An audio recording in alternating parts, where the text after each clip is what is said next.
A new racing car is brought onto the circuit. With it comes the optimism of the designers, crew, and driver. The car, a British Racing Motors model, designed and built in BRM's Bourne plant, and co-sponsored in the 1970 Canadian-American Challenge Cup Series by Castrol Oils.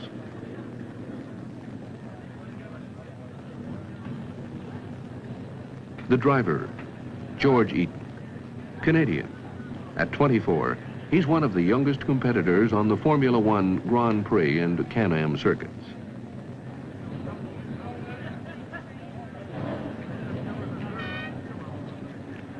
Attention CanAm competitors, you have 20 minutes of warm-up. 20 minutes of warm-up.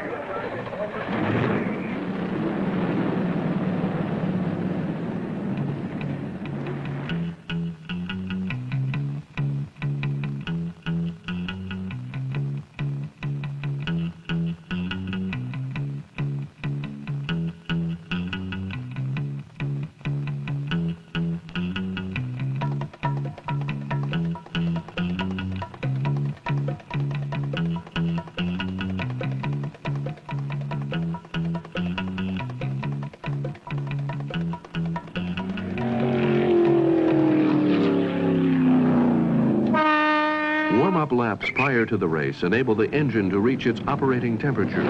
Let the driver test the brakes and scrub in the tires. Adjustments to the suspension may take more than a season to sort out, and the driver must be sensitive to the responses of his car. The rapport between driver and mechanic is vitally important. He's the only means of communication between the moving vehicle and the mechanics. Drivers meeting 1 minute. Oh, here it is. We hope that up to date, most of you have had a reasonably good time, got things sorted out. Some people have had a lot of problems. There's a few points we'd like to bring to your attention about the race today. First of all, it is 198.75 miles long, the race, 75 laps. We intend to get you rolling off the front of the start-finish line. Each circuit requires a different suspension tune-up, and final adjustments have to be made, even if it's a matter of minutes to race time.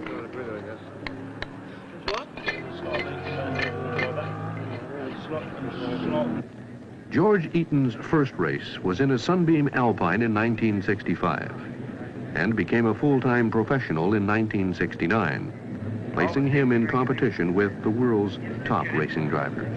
Particularly for spectator safety. There for that reason. It should be around in a little over 2 minutes, and then the car will be out. And no matter where you're watching the race, it would be better to stand behind the fence, please. Do not sit on the fence. Those fences are there for your protection.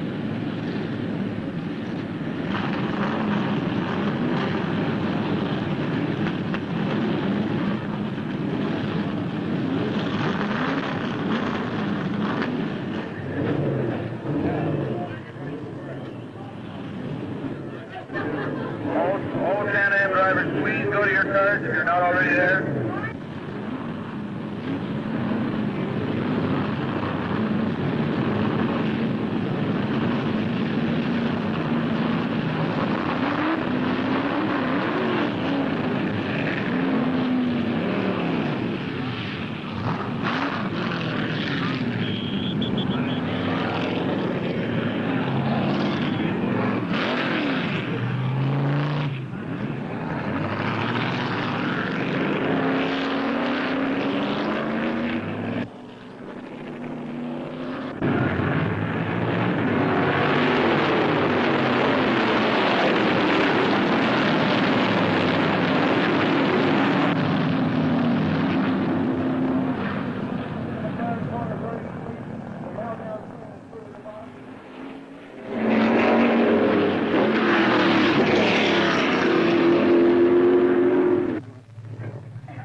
George Eaton going by and looking just a bit sneaky going into McLaren corner. buddy. Sixth position. Car number 16, which is the ABS Shadow, and he's come into the pits. He is leaking gas, is the word we have.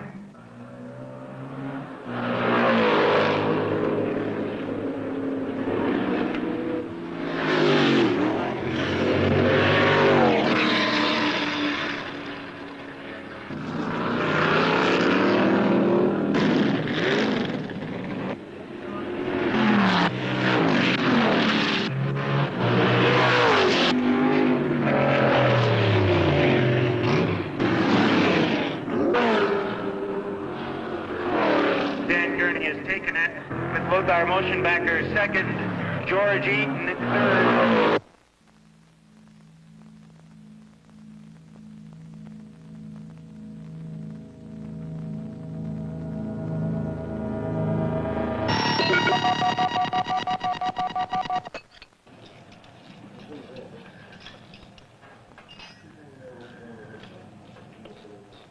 The night before qualifying trials for the next race.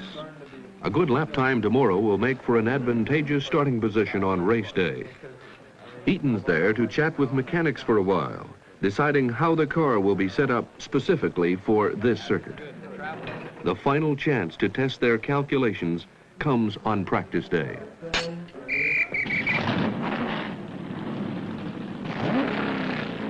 What's going through the mind of a driver when he's behind the wheel? In practice, it's definitely a feeling of speed and just sort of trying to extract all you can out of the automobile and sort of trying to get a good rhythm going. If you don't have good rhythm, then you become disjointed. You'll make two turns and miss two turns, and braking and acceleration will be good in one area and bad in another, and that's no good. Then you'll have slow times. Yeah. It's been high, isn't it? Yeah. Do you think we can put another breather into them rocker covers? Well, it looks as though that might be the problem.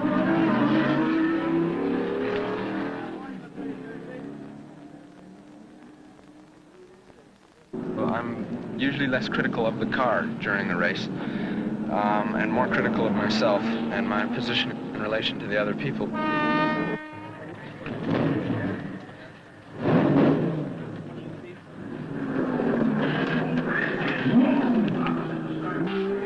Water was over. Was it? Yeah.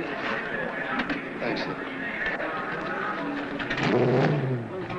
In a test program, you have to be reasonably critical of the car, or you're not going to develop it along the lines that it will require to be set up for any given racetrack. You're not going to sort the car out and get the maximum out of it, but during the race you can't stop and come in and have them change anything in it, so there's no point in really worrying about the car past that's carrying you to the end. You have to pay some heed to it, but that's more to make it live, where you don't try to make it live in practice, but you do try to sort out the handling. It seems it's dodging a lot on the straight. It seems that on the left-hand turns, the left-hand rear wheel really seems to be pushing it more. It's taking that tweak a little bit down there. In that one now, it seems. It's taking it a little better? No, it's starting. The tweak's starting to show a little bit. I don't know whether that's just because I'm going a bit faster. Right, Could have soften it down for something. Yeah. Get it anyway, fellas. Very good. You reckon so? Very good. Good, sir. Experts from the racing industries are available to see how their products are functioning and to give advice. And also, the center wire's cold, and the cement, there's a little extra cement laying around there, and it hasn't even changed color. It should, yeah, it should be, yeah, grayed. So you might check the timing. Yep. George won't be up late tonight.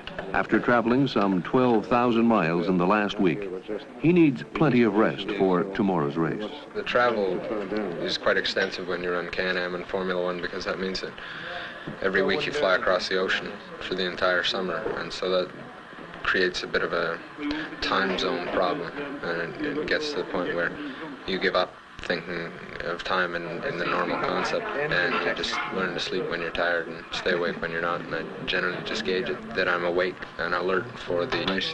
This is the last chance for the mechanics to get the car set for the race.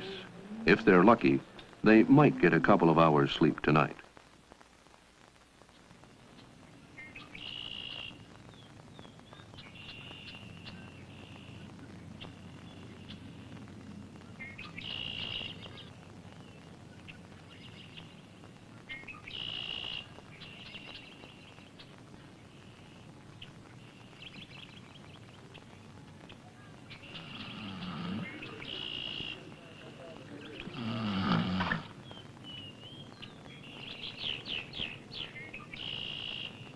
Emily.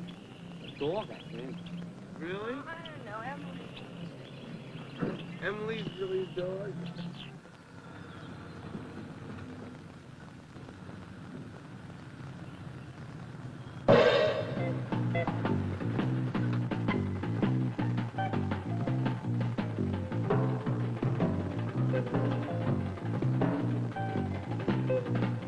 I didn't used to like to be photographed, and I didn't used to like to see my picture, and I didn't used to like to be in the newspaper and all that. But now it's sort of just something that goes along. It no longer affects me negatively, let's say. They don't give away any secrets, but drivers like to get together to discuss track conditions, their common problem before race time. You know, I don't see it getting any better. No.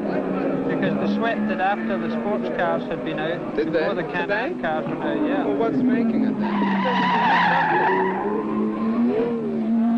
It's just a wee bit dirty all the way through. How's your reboard? It's not bad. Got a few things to sort out, that's for sure. It's still dodging a bit, you know? Yeah.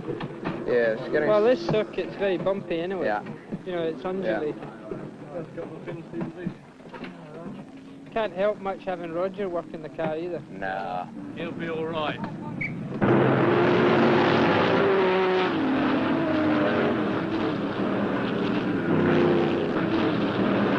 George's manager understands well the competitive spirit of a racing driver.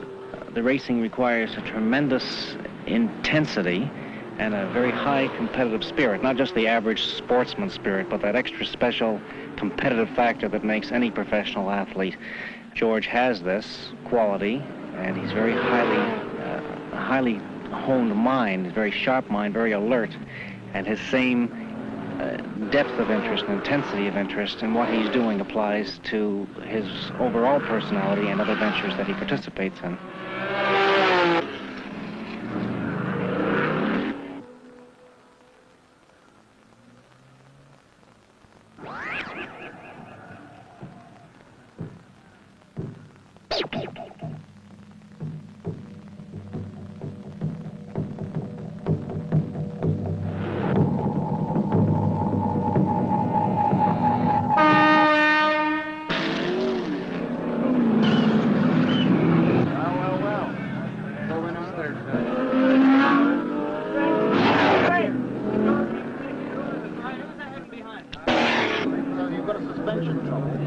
Something in the suspension as well as on the brakes. The brakes went fuzzy and then it started cutting to the side.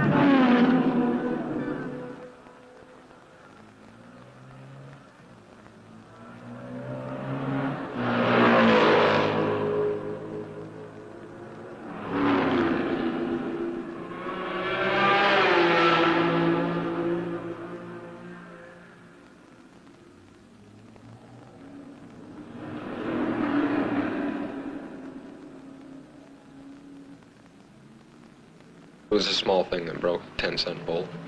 That was it. It was over. It's just one of those things. You know, it could have finished third, fourth, you know.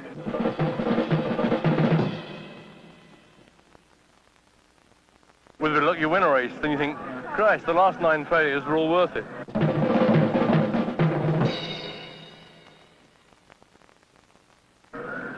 And so, just look forward to Edmonton now.